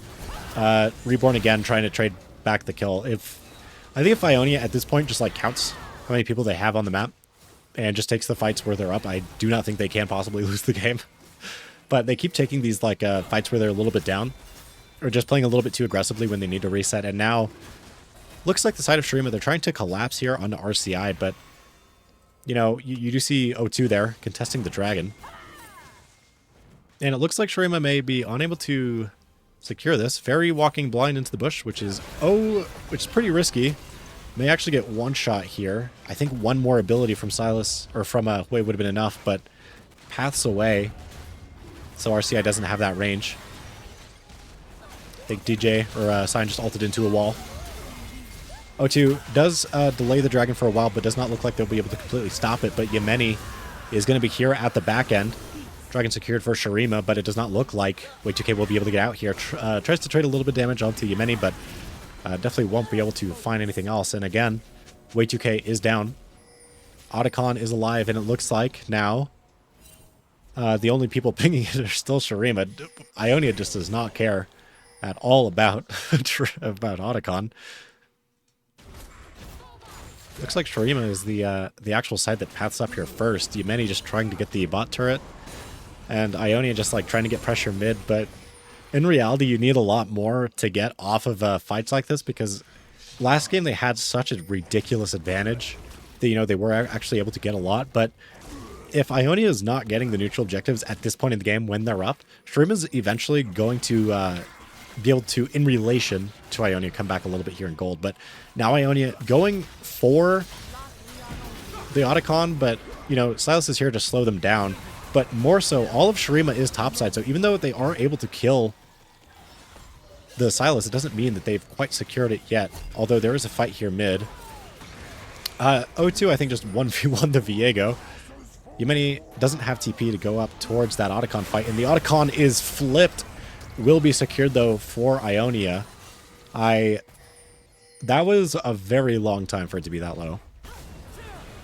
Sign here a little bit late. Doesn't look like they're looking for too much more besides just trying to pick up... Oh, Reborn on the back end, but actually RCI will go down here as well.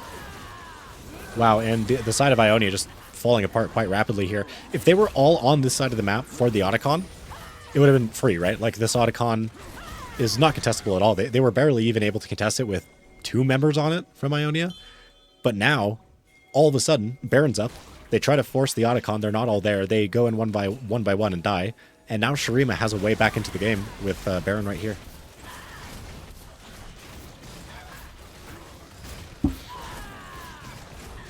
Now let's see. What, I don't know what Shurima has to worry about here. If Reborn is unable to get anything, yeah. Reborn trying to steal the dragon, and I think that the tempo of this game may have just completely flipped. I just can't imagine that Shurima is going to, you know, feel bad at this point, because now you do have Viego, who at this point, you know, has that Bork, has Collector, and will probably be able to match many in side lanes, to be honest, especially with those boots. The gold is pretty close. Ionia is still going the, you know, traditionally stronger late game comp. But, you know, if they're unable to get anything with the fights, and Shurima's getting the neutrals, then they feel a lot better.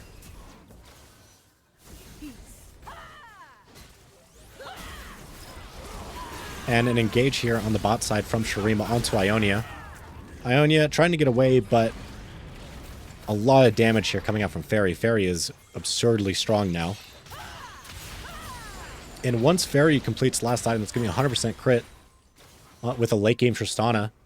And no one, I think, can really shut her down here on Ionia. Ionia should theoretically have a better front to back, but they haven't been taking any like traditional even number fights, and Shurima much better at skirmishing.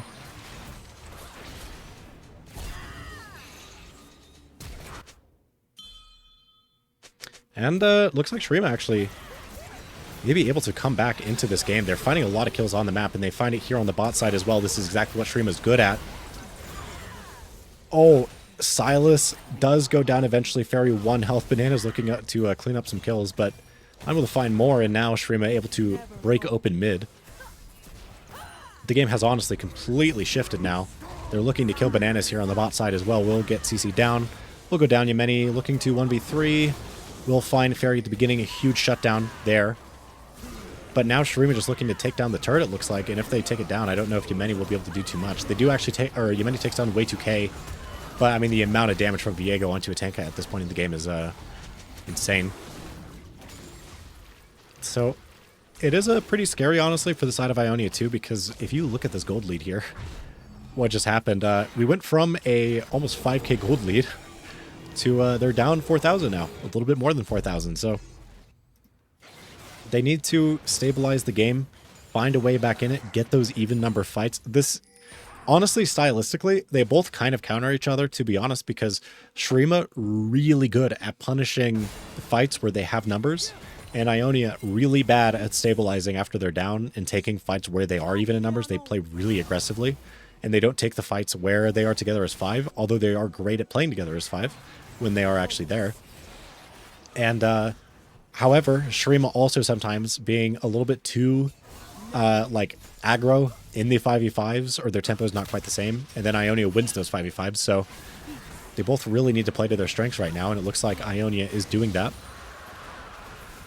Able to secure the dragon, and Shurima may be wisely calling it off, because they do have prio on so much of the map, and they might look for Yemeni here on the side.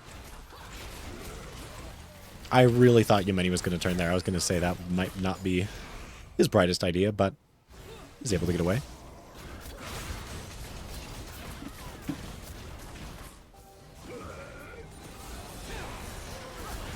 Now we will see Shurima try to close out the game here. All 5 members of Ionia are here, though.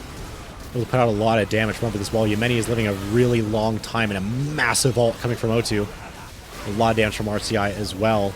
It's like O2 will go down, but the only surviving member now is Sion.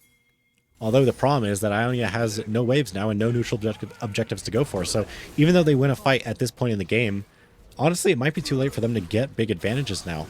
You know, they are 40-second death timers, but they have no waves prepped because they lost the inhibs. And they didn't secure a lot of neutral objectives early. So they may look for, they may be looking at a lot of problems here. Although the late death here on Sion may be really good for them, because now that Sion is dying later in the game, maybe they can like look for Baron with the early setup. They still really can't get too strong a prio in any lane. I actually don't know why they gave up on the mid push either. I think they could have at least got a turret there maybe. But it does not look like they were interested. Maybe they were like scared of the Sion coming down or something.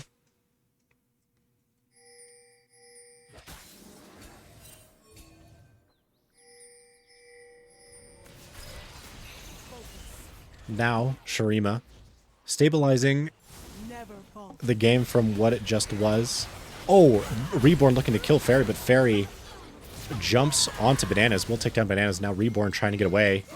His team is here, though. O2 going to be able to do so much damage to these two kind of champions. They're both half health, and Yemeni looking to engage here. A dash out and a chain onto Raptors, but it won't quite be enough. Silas will go down anyway. Now Yemeni trying to chase them into the jungle. Sion here on the backside, though, but if Ionia just stays together, does not look like they're actually able to, though, because of a great kill from the Viego and Way2K here. Now Yemeni is by himself 1v3. Does not... So Shurima now, with 3 members alive, with TP, are they able to end the game? They do have... They're not calling to end?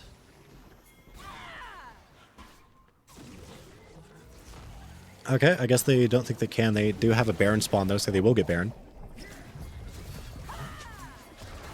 Now, Shurima, this game is getting a little bit back and forth now, to be honest. Ionia kind of struggling again to find these even fights that they're really good at.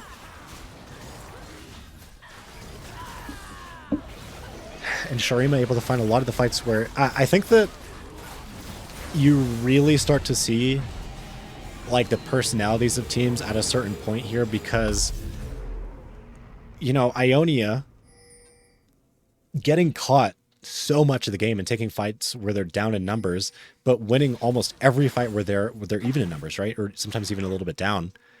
But they're unable to find that too much. And then on the side of Shurima here, they lose every fight they're in 5v5 because a lot of the time their comps don't revolve around it. But also, like, I just think in the execution of 5v5s, they're not as clean as Ionia. But because they're so good at, you know, punishing these mistakes, they just look so much better on the map a lot of the time. And they're better at calling for neutrals as well. If they have an advantage, they will get something on the map most likely. Or on the side of Ionia, there's a few times there where they get a kill, 2 kills, 3 kills, and they just don't really find a whole lot. Now Shurima, with great vision control, by the way, now looking to find members on the map. They do see Reborn here on the top side, all 4 moving up. Reborn just running straight out, though. Now Shurima knows that he's very far up, though, so they are in a 5v4 situation.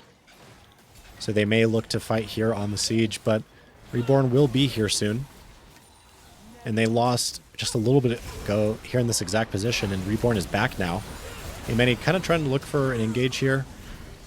Heals quite a bit, but takes the bad side of that in large part. Reborn kind of looking for the Viego. Does he even see who wins this? I think the Kha'Zix should win this really hard, but I think there is outplay potential here. Oh, Viego able to find enough damage and a great pick found, but O2 goes down here in the top lane. Looks like the side of Shurima is going to try to keep going. Yemeni just jumps straight in onto the back line. Finds a lot of damage on Way2K, and now Sion just kind of stuck here in the front line, but Silas is here. Way2K finds a Q in. Yemeni having to flash away. And we'll just re-engage again. This fight is really slow. Reborn is coming back from base. And now Ionia will be up in numbers, and it does not look like Shurima is able to get anything here on this top push. Instead, they will just die. And I believe a 1 for 3. And again, almost exact same situation with even numbers. Ionia able to run away with it. And with even numbers, Shurima not able to win the fight. But Shurima, again, making sure they're prepping early for the neutral objectives. And again, Ionia not really prepped for it. They're hitting camps and not pushing for vision. So, and Dragon is up. So even with the number advantage, Ionia is going to lose the Dragon again, like they did a little bit ago. This is, we have a very interesting game. So Shurima, though, does not have numbers here in the mid lane, and it looks like Ionia is fishing, but Ionia is on vision. Oh, Reborn gets caught, actually. And although they follow Reborn too far, and will go down here. Huge timers there. 1 full minute timers, 35-minute game.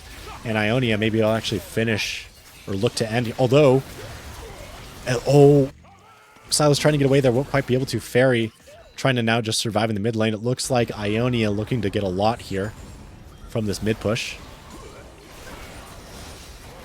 Yemeni, probably going to lead this one, is very tanky. But it looks like Ionia lost that whole wave, though. And they won't have another one for quite a bit. And Y2K, Diego will be up in time. Will Ionia hit the turret? They will. Nope. Go. Okay, Yemeni went for Fairy. Everyone else is hitting the turret. This is good. They're making progress with their advantage. Although Sign is just hitting them in the side now. Feeling that guy's going to be really hard. Although they may have the damage with Smolder. Smolder able to do so much here. Although they missed the wave mid, so even though they do get the Scion, they don't have any more tempo to try to get more here.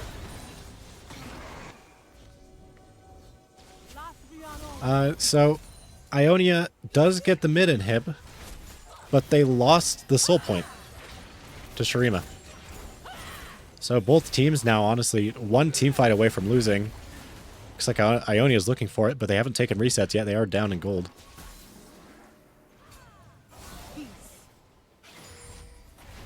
Yeah, very little mana, too, onto RCI here.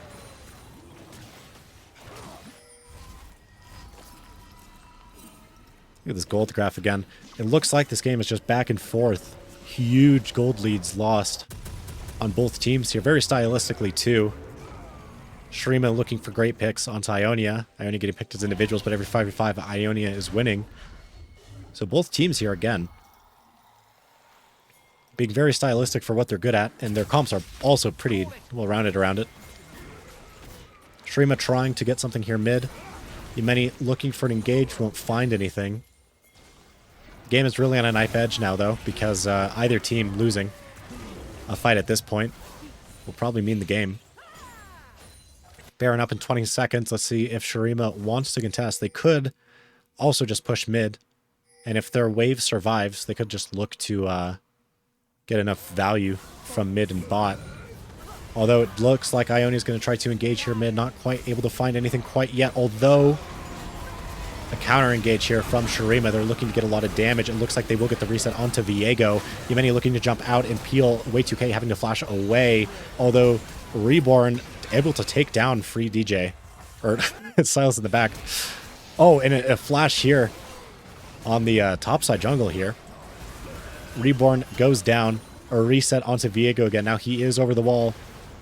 3v3 here on the back end of the fight. Fairy trying to find some damage, but will go down. That might be the game now. Has Viego unable to find the damage. Oh! Tries to take down O2, but O2 has arm guard. Able to survive just a little bit of time. If he actually took down O2, there's a real chance he can survive, but looks like Ionia able to secure this game. Very rocky on both sides, pretty close. But in the end, Ionia able to take the second game here as well. It looks like they are able to take the win. I think that game was a little bit closer than either team wanted. I think both teams wanted the win there. That is a lot of damage from Yemeni. That is a very cursed Zac. Wow, I am surprised how both teams played like exactly how they normally do in a way. You know, again, Ionia being really good in 5v5s, but and honestly, their laning looks fantastic, and especially their mid game skirmishing is amazing. It's just when they're down in numbers, they lose, and they're often down in numbers, and Shurima is great at punishing that. But in the end, Ionia able to get enough game or fights where they're stabilized, where they're able to run away with the game. Shurima, although able to get those neutral objectives in the mid game, where Ionia wasn't able to. So honestly, I had no idea where that game was going. First game, it looked pretty solidly for Ionia. Like Ionia almost lost late game, but that was just because they were like taking a bunch of fights where they're down in numbers. But they had a commanding gold lead and map lead almost the entire game. And second game here, honestly, I think it could have gone either way. But in the end, Ionia able to also get the second game here, and they take the series. Did either of the captains want to talk? I think Way2K is one of them, and I assume the other one would be named Free DJ. Oh, no, never mind. Wrong team. Okay, Way2K is the captain, and he has a team of free DJs. And then the other one is RCI. Yeah, I do not think Freylord is going to clear. I think Freylord had like a moral, not a moral, like a mental advantage. When you're going into a game and you're expecting to lose, it's way easier to just come back after a lost fight or something. But Freylord like expected to lose both games really hard. So basically immortal mental. Yeah, it was moral too. We will try our best to clear. A little bit scared of both these teams, though. Both of them played, I think, really well, really good at what their team like kind of specializes in a way. And I think once both teams kind of lock in on their styles and clean up their play around that, they're both going to be massive threats. I would imagine that Ionia has the easiest mistakes to correct on out of anyone in honestly any league, though, where their problem is that they win too hard a lot of the time and then start taking on even fights. But if you're winning every 5v5, it's not too difficult a lot of the time to just call a reset and then look to take good fights after that point. But in comparison to a lot of other teams where it's like a really hard thing to communicate, it's like, oh, lane better. Like that's not an easy thing to do. Although Ionia unable to actually call when neutrals are a good call or like push harder. So maybe a bit of a problem there. They weren't able to get that autocon for a lot of the game, and they weren't able to get too many turrets, even with a lot of teamfight wins. And if they're unable to do that, then against a better team, they may struggle more. But I think Shurima would be like the best team against them theoretically because they were, finding so many picks. And I think that's where Ionia was struggling for a lot of the game. But if you're just winning every 5v5, it's so difficult to, to not reset and not identify what the problem is.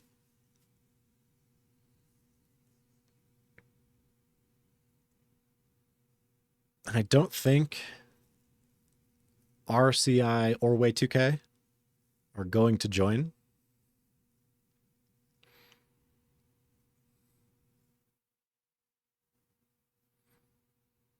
Let's see.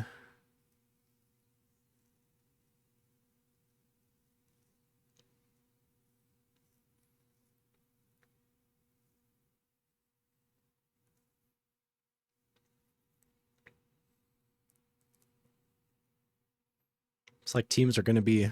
It's like the same team is being mean to itself in chat. Okay. I think I will end it here then. Let me see when the next game is. Sayak, the next one will be tomorrow at 9 p.m. EST. It's Acathia versus Camivore for Shimmer. Probably going to be interesting. Shimmer is always interesting to watch because, Shimmer, you really don't know what you're going to get from Shimmer. It's probably the most diverse bracket so far. Although that first game in this game was just perma-fighting. In the beginning of this one was as well, I guess. So, like, maybe this is secretly Chemtech. The league swapped. Maybe Shimmer is going to be Hextech now. Okay, thank you everyone for watching. I will see you maybe tomorrow if I'm the one that casts it. Otherwise, see you whatever Sunday is, because it's just a bunch of question marks.